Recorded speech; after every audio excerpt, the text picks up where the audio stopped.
नमः।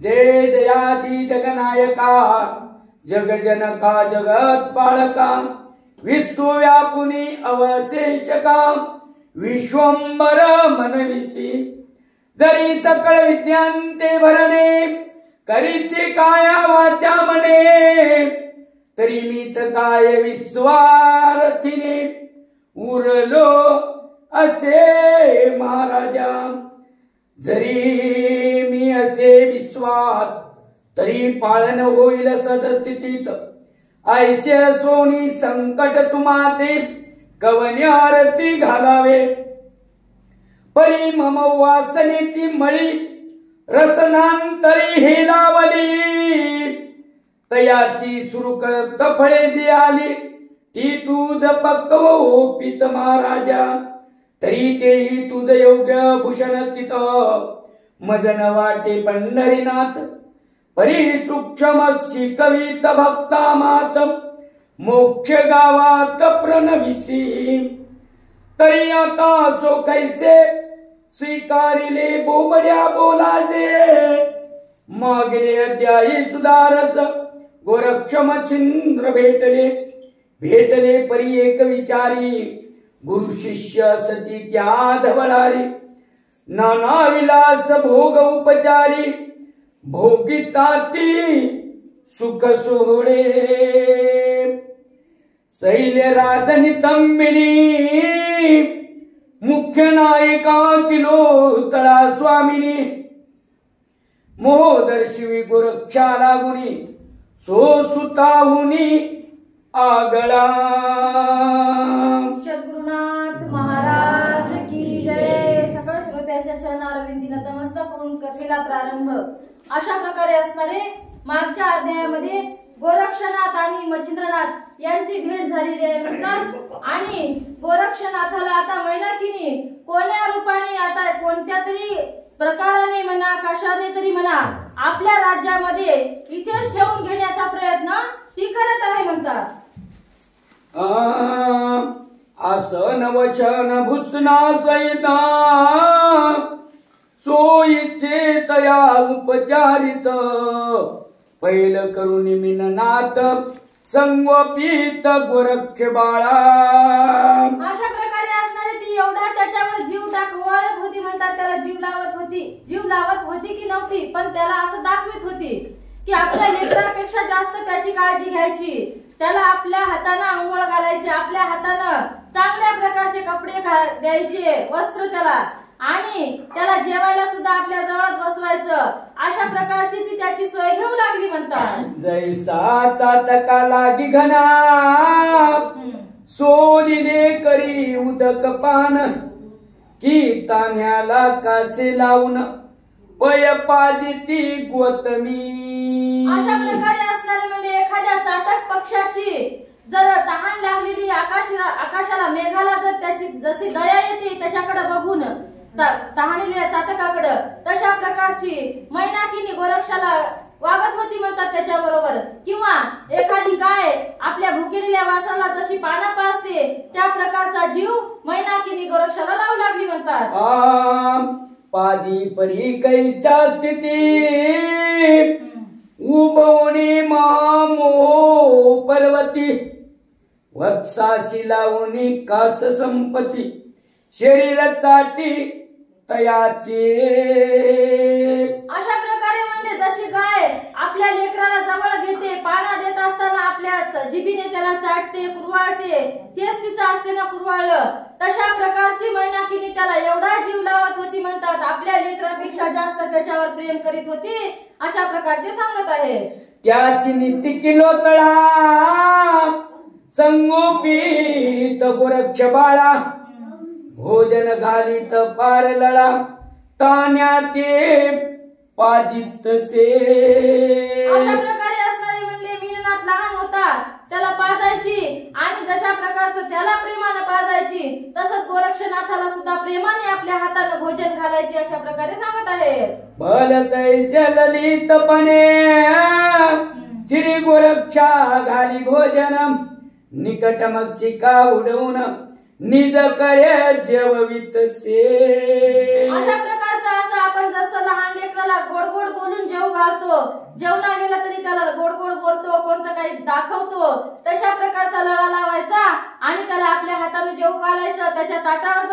बसल्या तर आपल्या हाताने त्या माशा उठवायच्या, झाडायचं आणि मैनाकीने एवढ्या प्रकारचा जीव त्याच्यावर ओवाळून टाकत होती म्हणतात. नाना दावणीचा बन्या अधिकाधिक करवी भोजन, आयुष्य परी माऊलपण नित्य नित्य वाढवी. अशा प्रकारे असणारे म्हणजे जेवणामध्ये पदार्थ बाळा हे छान असते, हे शरीराला खूप चांगलं असते, अशा प्रकारचं पौष्टिक अन्न असते असं म्हणायचं. आणि त्याला जेवायला कसं लावायचं, पोटभर जेवायला लावायची, असं की त्याला वाटावं की माझी आई माझ्यावर खूप जीव लावते. अशा प्रकारची ती त्यांच्या सोबत वागत होती म्हणतात. ऐसा सोनी उपचार बरे न मानी गोरक्षंतरे, चित्ती मनी पडतो विसर योग धर्म विचाराचा.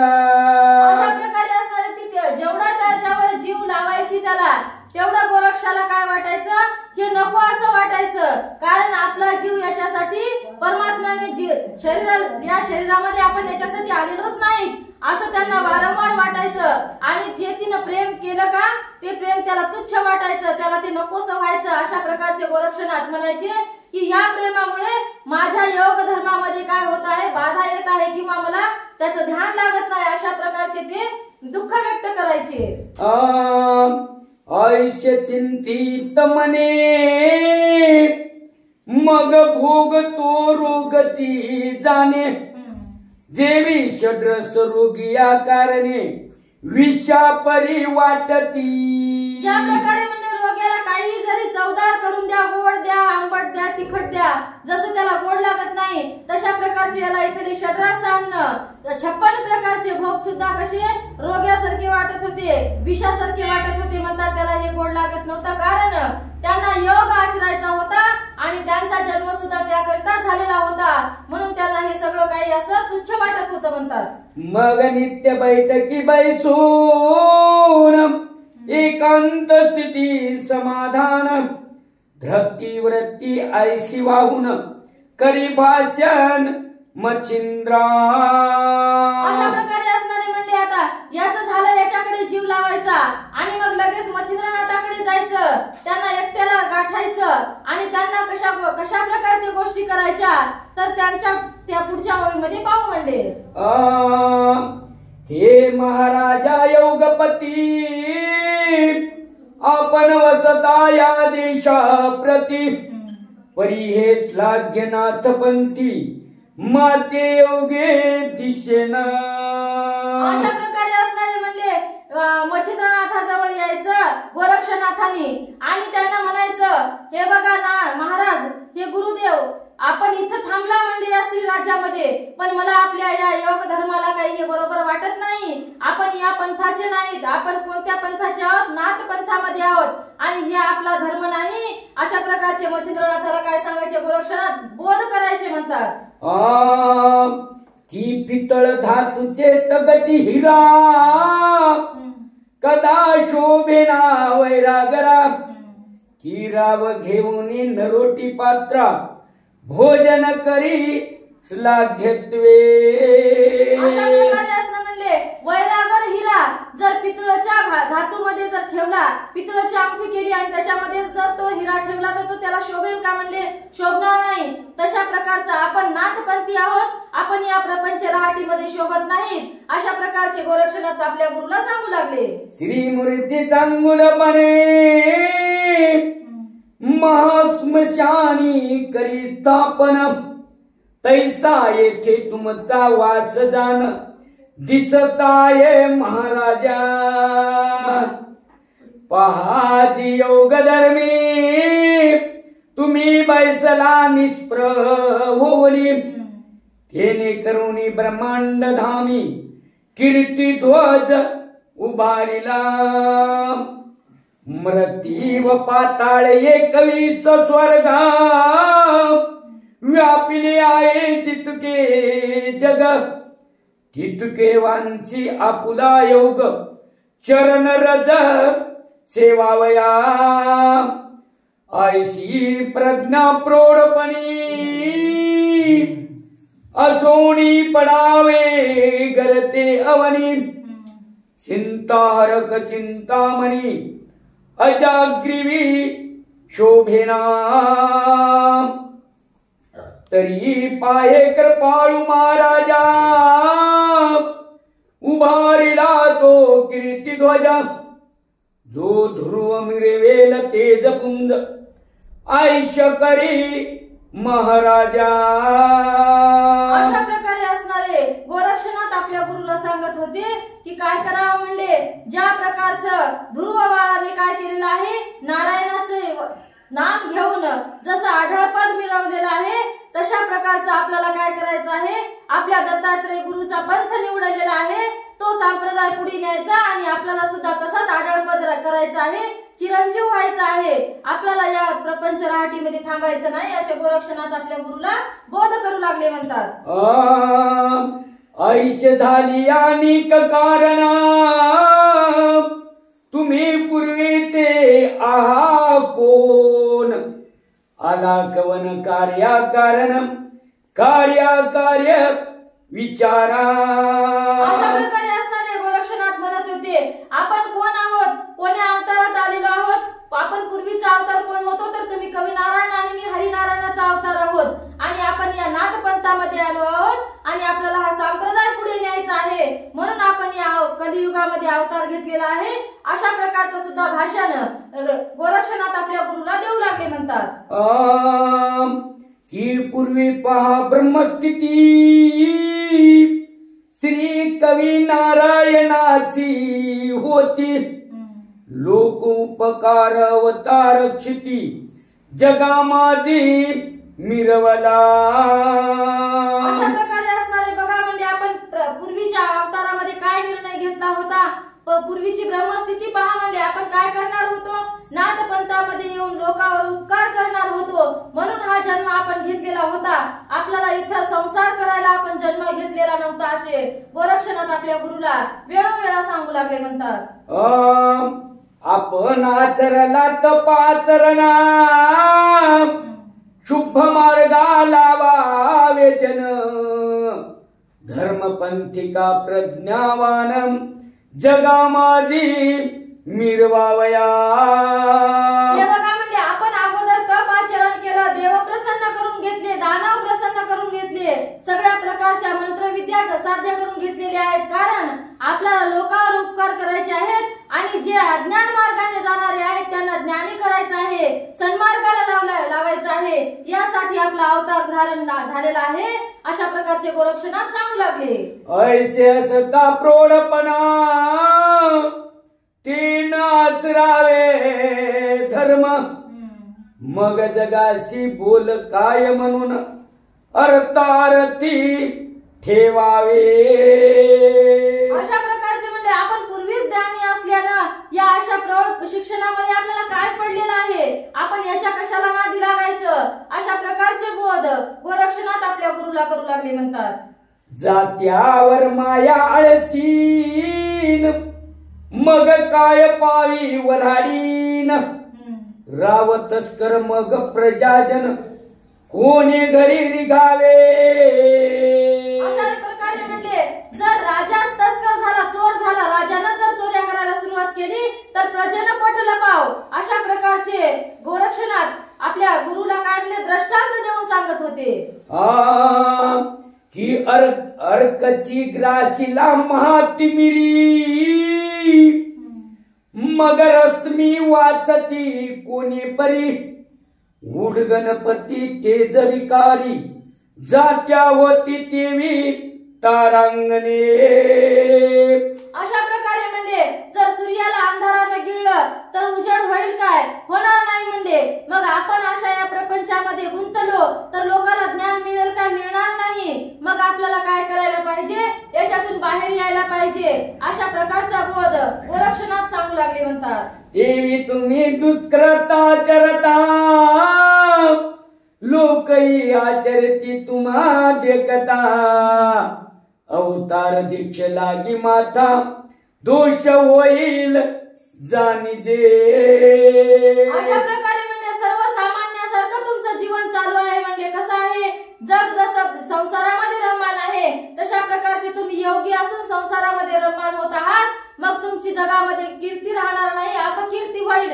हे सुकृत नाही म्हणजे हे दुष्कृत कर्म आहे, अशा प्रकारचे गोरक्षनाथ सांगू लागले.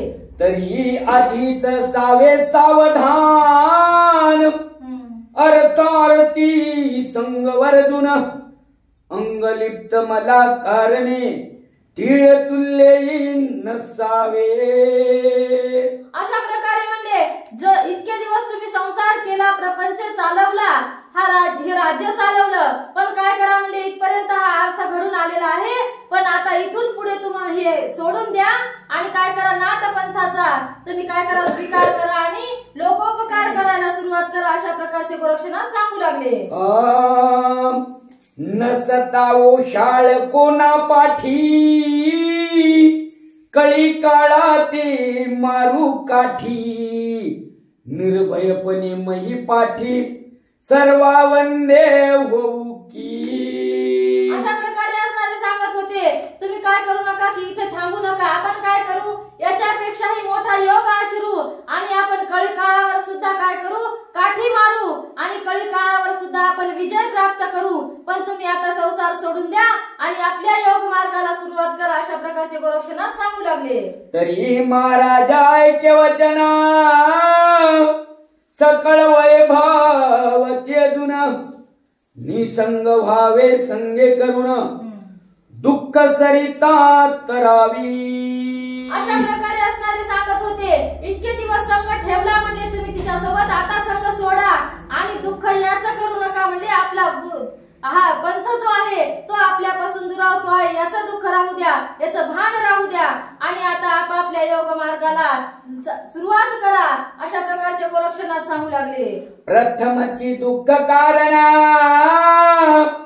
विषय हस्ते बिदर जोगुण रजांकुर येतौ तर तरुण क्रोध पात्री हे लावे. अशा प्रकारे मग क्रोध यंत्री तृतीय संधी मद कुसुमे क्रियानिधी मद कुसुमांचे संधी मत्सर गंध हे लावे. गंध कुसुमे ऐकता होताची दैवे विषय फळता मग विषय फळी अपार महिमता मोर शोभे वेष्टित से मग वेष्टिलिया मोहरांती दैवे फळे पक्व पन्नायती मग ती भक्षिता दुःख व्यावरती यमपुरी भोगावी. मग ते शिवहाळ हळवुनी अधिका की महाउरग मुखीचे विख मग प्राणारक नवे सुख दुःखाचे परी शोषित से. मग दुःखाचे उपाधी शोधित फिराव्या ज्ञान औषधी तरी प्रथम पाऊल कृपानिधी भिवोनिया ठेवावे. अशा प्रकारे असणारे म्हणजे आपण जर एकदा संसाराच्या उपाधीमध्ये सापडलो तर आपल्याला कितीही जरी आपण आपल्या ज्ञानाच्या औषधी शोधायचा प्रयत्न केला तरी ते आपल्याला मग मिळणार नाहीत, कारण आपण अशा प्रपंच रहाटीमध्ये अडकलेलो असतो की तिथून कधीही सुटका नसते. मग आता तुम्ही काय करा ही सगळी रहाटी सोडून द्या आणि आपापल्या सत्कर्माच्या मार्गाने चालायला सुरुवात करा, अशा गोरक्षनाथ सांगू लागले. तरी आता योग द्रुमा चित्ती निवटोनी विषय श्रमा सावधपणे योग क्षमा चिंतामणी विसरावी. अशा प्रकारे असणारे सांगत होते की हा सगळा संसार सोडला किंवा तर हा काय करा भेटेल तुम्हाला चिंतामणी प्राप्त होईल, कारण या संसारामध्ये काय आहे फक्त चिंता आहे, चिंतामणी मिळत नाही, कारण चिंतामणी मिळाला तर चिंतामणी देतो चित्तिली अर्थ, अशा प्रकारचं होते. आपल्या मागली चिंता सगळी निघून जाते जाते मग तुम्ही काय करा, योग चिंतामणी असा निवडा, अशा प्रकारचे सांगत होते म्हणतात. ऐशी विज्ञापना व्यक्ती प्रव्यक्ती करुणी तू सैला मच्छिंद्रयती तव निवटुनी विषय भ्रांती विरक्तता उदेली. अशा प्रकारचे असणारे म्हणजे एवढा बोध केल्याच्या नंतर, एवढ्या ओव्या संपल्याच्या नंतर, इतकं सांगितल्याच्या नंतर मग कुठंतरी मच्छिंद्रनाथाच्या डोक्यामध्ये प्रकाश पडलेला आहे म्हणतात. आणि मग त्यांना संसाराविषयी थोडं विष वाटू लागलं. संसारामध्ये काय आहे तर विष आहे असं थोडस फार वाटू लागलं, अशा प्रकारचं सांगत आहे. मग म्हणे ओ गोरक्षनाथा तू जे बोललासी ते यथार्था निकेन पाती आयशा व्रता भ्रष्ट दैवा दिसेना तरी आता सो कैसे जाऊ पाहू आपला देश. ऐश म्हणून करतळ भाष्य गोरक्षकाते दिदली हो. अशा प्रकारे असणारे काय म्हणत होते मच्छिंद्रनाथ, एवढं सांगितल्याच्या नंतर हो म्हणले, तू सांगतोस ते काय आहे बरोबर आहे. आणि आता मी हा संसार सोडून तुझ्या सोबत आपण काय करू, दोघ जण मिळून आपला देश, हा देश स्त्री देश सोडून आपल्या देशामध्ये गमन करू, अशा प्रकारचे मच्छिंद्रनाथ गोरक्षनाथाला सांगू लागले. की गंगा जळ निर्मळपणा तरी मईचे व्यक्त करून गढूळपणे पात्र भरून समुद्राते हे लावे. भाक देवनी समाधान चित्ती मिरवी गोरक्ष नंदन. मग गुरु शिष्य तेथून उठून पाकशाळे पातले. अशा प्रकारचं बोलणं गोरक्षनाथानं केल्याच्या नंतर मच्छिंद्रनाथाने त्यांना सुद्धा होकार दिलेला आहे म्हणतात. आणि होकार दिल्याच्या नंतर गोरक्षनाथाचं समाधान झालं आणि त्या ठिकाणाहून ते दोघेही जण उठले आणि स्वयंपाकघरामध्ये आता भोजनासाठी गेलेले आहेत म्हणतात. पाकशाळे करून भोजन करीते झाले उभयता शयन किलो तळा मेळे मच्छिंद्रनंदन शयनी सुगम पै झाला. परी मच्छिंद्रनाथ किलो तळे ते संगे व्रतांत मने माते गोरक्षनाथ घेऊन जात शुभानने. अशा प्रकारे असणारे म्हणले गोरक्षनाथाचं आणि मच्छिंद्रनाथाचं भोजन झाल्याच्या नंतर गोरक्षनाथ आणि मच्छिंद्रनाथ आपापल्या कक्षामध्ये झोपायला गेल्याच्या नंतर आता तिथे कोण म्हणले मैनावती आली मच्छिंद्रनाथाच्या महालामध्ये.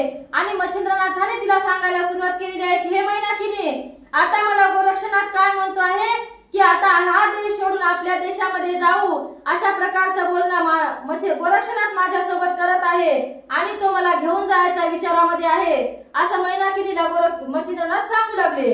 जातो परी तव मोहिनी घोटाळीत माझे प्राणा लागुनी त्या ते उपाय न दिसे कामिनी काय आता करावे. अशा प्रकारे असणारे सांगू लागले, हे बघ तो तर मला नेऊ पाहत आहे आणि मला तर तुला सोडून जावं वाटत नाही. म्हणजे मोहमन आता खूप धुंडाळ्या घ्यायले, काय करावं, त्याच्या सोबत जावं का तुझ्या सोबत राहावं, आता मला दुसरा काही उपाय नाही, याच्यातून कोणता उपाय होत असेल तर तू करून बघ, अशा प्रकारचे मच्छिंद्रनाथ मैनाकिनीला बोलू लागले. येरी म्हणे तुम्ही न जाता कैसा नेईल कवने हरता मच्छिंद्र म्हणे मज सर्वता वचना माझे गोविले. आता तुम्हाला जायचं असल्यावर काय करू, पण तुम्ही जर नाहीच म्हणले तर ते काय तुम्हाला उचलून नेणार आहे का, म्हणजे तुम्ही जाऊच नका की. पण ते म्हणले नाही नाही तसं नाही जमत. म्हणजे त्यानं आता काय केलेलं आहे, मला वचनामध्ये गुंतवलेलं आहे आणि आता मला काय जावंच लागल, अशा प्रकारचं दुःखदांत करणारे मैनाकिनीला ते सांगू लागले म्हणतात. विरक्तपणाच्या सांगवणी गोष्टी वैराग्य उपजविले माझे पोटी तया भाषे संतुष्ट दृष्टी वचना माझी गुंतलो. काय करा म्हणले त्याला कोणता मंत्र म्हणून माझ्या कपाळाला विभूती घासली की काय केलं मला काही कळालं नाही. पण त्यानं ज्या ज्या गोष्टी सांगितल्या त्याला त्या त्या गोष्टीला मी होकार देत गेलो आणि त्याच्या गोष्टीमध्ये गुंतलो आणि मी काय केलं त्याला न कळतच वचन देऊन टाकलं की मी तुझ्या सोबत येतो. अशा प्रकारचे गोरक्षनाथ मैनाकिनीला मच्छिंद्रनाथ सांगू लागले म्हणतात. तरी आता काय उपाय सरला सर्वस्वी करू काय. तुझा देखून विनय जीव होय कासावी. आता काय करा म्हणले याला काही इलाज नाही मला तर जावंच लागणार आहे. पण तुझ्याकडे बघितल्यावर सुद्धा माझ्या मनात खूप दुःख होतंय. म्हणजे तुला बघितलं असं दुःखी की माझा जीव कासावीस होते. पण इलाज नाही आता काय करणार म्हणले. आता मला गोरक्षनाथ इथून नेणार अशी भीती मला खूप वाटत आहे. असे मच्छिंद्रनाथ मैनाकिनीला सांगू लागले. तरी आता एक वचनी उपाय आहे नितंबिनी. तुवाची त्या ते घ्यावे मोनी बहुधा आरती करोनिया. अशा प्रकारचे असणारे मच्छिंद्रनाथ बोलू लागले. बघ म्हणले मैनाकिनी तू काय कर म्हणले. आता तुझ्याजवळ जे माणसाला पुरुषाला जमत नाही त्या स्त्रिया करतात. मग तू काय करशील म्हणले त्याला तुझ्या वचनामध्ये का गोवून घेईना मग मला इथं राहता येईल असं तू काय उपाय कर. अशा प्रकारचे मच्छिंद्रनाथ मैनाकिनीला बोलू लागले.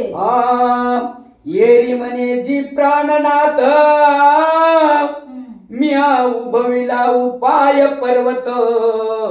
परी तो नरोधी वज्रवंत विरक्ती ते मिरवितो. अहो म्हणले मी काय कमी उपाय केले का त्याच्या समोर त्यानं इथं राहावं आणि तुम्ही राज्य करावं. अशा प्रकारचे मी खूप उपाय केले. त्या उपायाचे त्याच्या समोर काय झाले म्हणजे पर्वताच्या पर्वत उभे केले. पण त्याचं अंग असं वज्रास्त्र आहे म्हणले त्या पर्वताचा त्यानं चकनाचूर केलेला आहे. तो एवढा विरक्त आहे की माझा मोह त्याच्या पुढे काहीच करू शकत नाही. अशा प्रकारची मैनाकिनी सांगू लागली. ऐशा सता त्या प्रवाही उपाय मोहाचा चालत नाही. मच्छिंद्र म्हणे करुणी पायी यत्नानिक पुढारा. अशा प्रकारे असणारे म्हणलं तो एवढा विरक्त आहे. विरक्ताचा समुद्र म्हणला तरी तो चालेल. अशा प्रकारचा असल्यामुळे माझा तिथं काहीच बोध चालत नाही. मी कितीही जरी उपाय केले तरी माझे उपाय काय होतात विफल होतात निष्फळ होतात. मग मी काय करणार. अशा प्रकारची मैनाकिनी सुद्धा मच्छिंद्रनाथाला सांगू लागली. ऐश भाषण करीता उभयता निशा लोटली सर्वही असता. उपाय मोहाचा चिंतन करिता गोरक्षे यवनी बोलत से. अशा प्रकारे असणारे म्हणजे या दोघांच्या विचारामध्ये काय झालेले रात्र संपून गेली. पण यांना एकही विचार काय सुलभ लागला नाही. यांचं काही कोणतं कार्यही झालं नाही. एवढा विचार करत करत असताना यांचं बोलणं चालू असताना त्या ठिकाणी गोरक्षनाथ सुद्धा येऊन पोहोचलेले आहेत असं सांगत आहे. म्हणे माय वो ऐक वचना मद करू वाटते तीर्थाटन. तरी मच्छिंद्रनाथा सवे घेऊन तीर्थामी जातसो. अशा प्रकारे असणाऱ्या आता गोरक्षनाथ जवळ येऊन त्या मैनाकिनीला म्हणतात माय म्हणले आता काय वाटत आहे माझ्या मनाला. मी इथे खूप दिवस झाले राहिलेलो आहे गुंतलो आहे इथे. मग आता मला तीर्थाटनाला जावं असं वाटत आहे. तीर्थयात्रा कराव्याशा वाटत आहे. पण मी एकला नाही म्हणले मला माझ्या गुरुनाथाला सुद्धा माझ्या सोबत न्यावं असं वाटते. अशी माझी इच्छा आहे. अशी इच्छा व्यक्त गोरक्षनाथ आपल्या आईजवळ म्हणजे मैनाकिनी जवळ करत आहे. येणी म्हणे वत्साय का तू जट सुत माझा एक. तू वरिष्ठ लोलिक मम मनी ठसलासी. आता मैनाकिनीने बोलायला सुरुवात केलेली आहे. म्हणजे हे बघ गोरक्षनाथ म्हणजे तू माझी सांगतो ती गोष्ट ऐक. तू काय आहेस म्हणजे तू माझा वडील मुलगा आहेस आणि मला वडील मीननाथ काय आहे लहान आहे आणि तू वडील आहेस. पण असं मला तुला माझ्या जवळून दूर जाऊ द्यावं असं मला वाटत नाही. अशा प्रकारची मैनाकिनी त्याला बोलू लागली. ती स्त्रिया राज्य संपत्ती त्यात तू शोभसी नरपती आणि धाकटा बंधू धरून हाती शत्रू जिंकशील वाटत से. आता मैनाकिनीने किती मोह टाकायला सुरुवात केलेली आहे. काय म्हणत आहे, तू वडील बंधू आहेस, तू या स्त्रियांचं राज्य काय करशील, या स्त्रियांच्या राज्यामध्ये राज्य करशील, तू राजा होशील आणि तुझा लहान भाऊ काय करेल, तुझा पाठीराखा राहील आणि तुम्ही दोघं जण मिळून शत्रूवर काय करसाल, विजय मिळवसाल. कोण्या शत्रूची इकडे नजर टाकायची काय होणार नाही, ताकद होणार नाही. अशी मैनाकिनी गोरक्षनाथाला आता बोलायला सुरुवात करू लागली. म्हणतात, तरी तू सकळ राज्याचा धीर आम्ही उगण्याची सुख घेणार, अन्न वस्त्राचा अंगीकार करून स्वत वसदनी. मैनाकिनी म्हणते, आता तू मोठा झालास म्हणली, आता तू राज्य करायच्या ठिकाणी झालास, आता आम्हाला काय वाटते, आम्ही फक्त भाकर तुकडा खाव असं बसाव, आम्ही कारभार करू नाही. आता कारभार सगळा तुझ्या हातात द्यावा आणि आम्ही निश्चिंत देवाची भक्ती कराव, जेवाव बसाव गोष्टी करा असा आमचा विचार चालू आहे, असं मैनाकिनी गोरक्षनाथाला सांगू लागली. म्हणतात, बारे नाथाचा वरधाप काळ दिवसे दिवस वाढत असे सकळ, तैसे माझे शरीर विकळ दिवस दिवस होईल की. अशा प्रकारे म्हणले, आता काय मच्छिंद्रनाथ काय आता तरुण राहिलेत काय म्हणली, आता हे म्हातारे झाले, त्यांचं शरीर कसं झालेलं आहे विकळ, त्यांच्याच्याने आता हा राज्य कारभार चालवणं होत नाही आणि त्यांच्या पाठोपाठ म्हणले मी बी आता म्हातारी होणार आहे, मी का अशीच राहील काय, राहणार नाही. मग हे राज्य कोण चालवणार आणि हा राज्य कारभार कोण पाहणार, अशा प्रकारची मैनाकिनी गोरक्षनाथाला बोलू लागली. म्हणतात, मग आम्हावर धांचे दिनपणा हरिल बा कोण तुझ्या विन, आम्ही धाकट्या बंधूचे संगोपन कोण करील तुझ वाचुनी. आम्ही म्हातारे झाल्याच्या नंतर आम्हाला हा राज्य कारभार होणार नाही, मग हे राज्य कोण करेल, आमच्या भाकरी पाण्याची सोय कोण करेल आणि हा मीननाथ तुझा लहान भाऊ आहे म्हणजे याला कोण सांभाळील. अशा प्रकारची मैनाकिनी त्याच्यावर आपल्या राज्याचा कारभार सोपू लागली. म्हणतात, त्याच्यावर भार टाकत होती, कारण त्याला तिला तिथं ठेवून घ्यायचं होतं, म्हणून अशा प्रकारची ती त्याला बोलू लागली. म्हणतात, बाळा तुझ वाचुनी मनाचे कोडा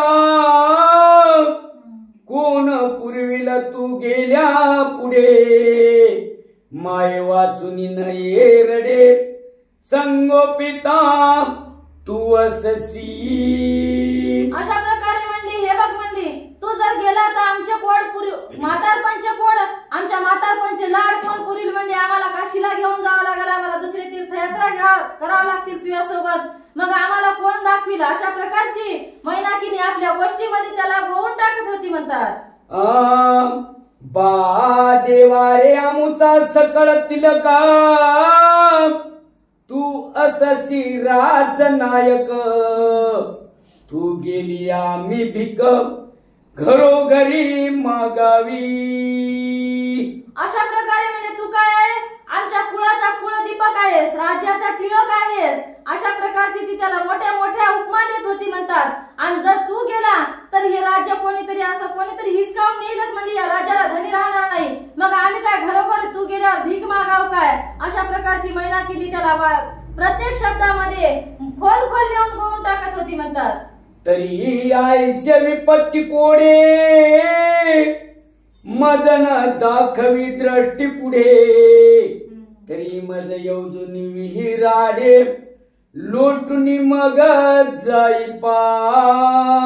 मैनाकिनी काय म्हणत होती, हे बघ म्हणली, तू सोडून जायच्या दुःखामध्ये आम्हाला टाकू नको, आम्हाला एवढं दुःख तुझं दाखवू नको, तू काय कर, तू आधी जायच्या अगोदर आमच्या दोघाला काय कर म्हणली, एखाद्या विहिरीत नाही तर आडामध्ये ढकला, उडी मारायला दाखव एखादी विहीर आडा, आम्ही उड्या मारतो आणि मग तू जा, नाहीतर आधी तू असं आम्हाला सोडून जाऊ नको. अशा प्रकारची मैनाकिनी बोलू लागली. बोलता रसाळ व्यक्ती परिणाम वय गोरक्षती, जैसे मेघ सिंचन झाली या पर्वती अचळ भंगावीन तो. अशा प्रकारे म्हणजे तिच्या बोलण्यामध्ये एवढी रसाळवाणी होती, आपल्या मायासारखी वसवस करून बोलत नव्हती म्हणतात ती. अशी गोड आवाजामध्ये आणि रसाळवाणीमध्ये इतकी मधुर भाषेमध्ये ती त्याला बोलत होती की जसा काही एखादा योगी असला तरी तिच्या समोर तो सगळा योग सोडून तिच्या राज्य करायला राहील एवढ्या छान प्रकारे ती त्याला मोहून टाकत होती म्हणतात. आयसे किलो तळेचे ऐकणी वचना म्हणे माय तू करीशी सत्य भाषण परी काय गे तू ते बोलून वैभव माझे दाखवावे. अशा प्रकारे आता मनातल्या मनातच गोरक्षनाथ म्हणत होते, आई काय म्हणत आहेस म्हणजे तू खरं बोलत आहेस. माईला लेकराविषयी तीच भावना असते, पण आमचा वैभव काय दाखवा म्हणजे तुला काय कळणार आहे आमचा वैभव दाखविल्याच्या नंतर. अशा प्रकारचे गोरक्षनाथ मनातल्या मनातच बोलत होते म्हणतात. तीही लोकी गे चार खुंट आमुचे सेगे राज्यपट तू ते बोलाया अधिक वरिष्ठ काय स्त्रियांचे राज्य हे. अशा प्रकारे असणारे गोरक्षनाथ म्हणत होते, आमचं मोठं राज्य आहे म्हणजे या त्रिभुवनामध्ये राज्य आहे. हे तर स्त्री राज्य फक्त एकाच याच्या पुरतं आहे. मग आम्ही कुठं आहोत त्रिभुवनामध्ये सुद्धा गेला तरी आम्ही कोण राहणार, राजेच राहणार. या स्त्री राज्याची त्या राज्यापुढे काही तोल नाही. अशा प्रकारचे गोरक्षनाथ बोलू लागले. तरी माये हो आता कैसे आम्ही जातो तीर्थावळीस तुम्ही स्वस्त सोनी ग्रामास संपत्ती भोगा आपुली. अशा प्रकारे असणारे गोरक्षनाथाने काय म्हणलेले आहे, तुम्ही मला किती गोवून टाकलं तरी मी काय याच्यामध्ये गुंतणार नाही. तुम्ही काय करा म्हणले, आम्हाला तीर्थाटनाला वाट लावा, बोलवा आणि ही संपत्ती काय करा तुम्ही भोग घ्या या संपत्तीचा. अशा प्रकारचे गोरक्षनाथ मैनाकिनीला म्हणू लागले. आम्हासी काय संपत्ती कारण आमुची संपत्ती योग धारण सुकृत क्रियाचरण सुख संपन्न भोगावे. अशा प्रकारे असणारे गोरक्षनाथ म्हणत होते, हे राज्य आमचं वैभव नाही म्हणजे हा योग आमचा योग धर्म हा आमचं काय आहे वैभव आहे आणि हे आम्हाला भोगायचं नाही. हे सुख संपन्न आमचं नाही म्हणजे हे फक्त कोणाचं आहे, हे सर्वसामान्यांचं आणि कोण गृहस्थाश्रमावाल्यांचं. आमचं काय आहे तर आम्हाला योग धारण करावा लागणार आहे आणि आम्ही सुकृत करायच्या कार्यासाठी जन्म घेतलेला आहे. अशा प्रकारचे गोरक्षनाथ मैनाकिनीला सांगू लागले. गोपाल